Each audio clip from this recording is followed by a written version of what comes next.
ایک دوست نے ایک سوال پوچھا ہے، مجھے اچھا لگا ان کا بات پوچھنا۔ انہوں نے یہ پوچھا ہے کہ اگر کسی شخص کے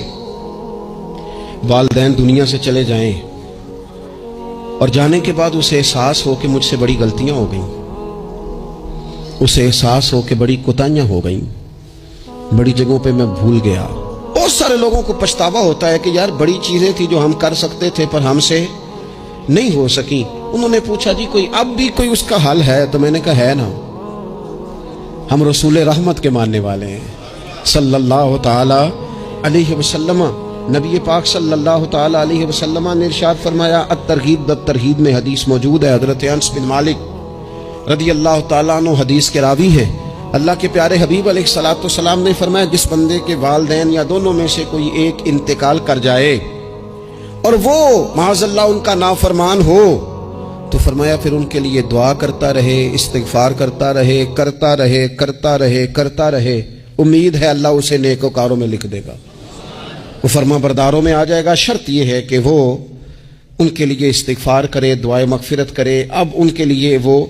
اب ہی شروع کر دے ان کو یاد کرنا، اب ہی اس مقام پر آ جائے، اب ہی کچھ سوچ لے، تو اللہ تعالیٰ کی بارگاہ سے کرم کی امید ہے کہ اللہ اس نے جو زندگی میں اس سے غلطیاں ہو گئی، رب اس کی ان غلطیوں کو معاف کر دے گا۔ روز استغفار کرے۔ ایک دوست نے مجھ سے ایک دفعہ پوچھا تھا کہ حضرت صاحب والدین چلے گئے ہیں، ان کے لیے کیا کروں؟ تو بڑی بڑی چیزیں بھی کی جا سکتی ہیں، لیکن میں نے اپنے اس محبت والے دوست کو یہ محبت والا مشورہ دیا تھا کہ میں چونکہ آپ کو جانتا ہوں آپ نماز میں کوتاہی کرتے ہیں، آپ نہ نماز پڑھنی شروع کر دیں۔ وہ کہنے لگے جی وہ تو میں پڑھوں گا، والدین کے لیے کیا کروں؟ میں نے کہا نماز پڑھیں، ہر نماز کی آخری رکعت میں کہو گے نا ربنا اغفر لی ولی کہو گے نا ہر نماز میں، تو کتنا بڑا اجر ملے گا آپ کے والدین کو۔ اور پھر وہ سارا اسلوب کہ پہلے آپ نے قیام کیا، پھر آپ نے رکوع کیا، پھر آپ نے سجدہ کیا، پھر آپ اتحیات میں بیٹھے، پہلے آپ نے اللہ کی بارگاہ کے اندر اس کی عبادت کرنے کا دھم بنا، پھر اس کی وحدانیت کی شہادت دی، پھر اس کے محبوب پر درود پڑھا،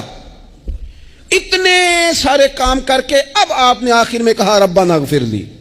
ولی یا اللہ مجھے بخش دے اور میرے والدین کو بخش دے، تو بتائیے اللہ کتنا کرم فرمائے۔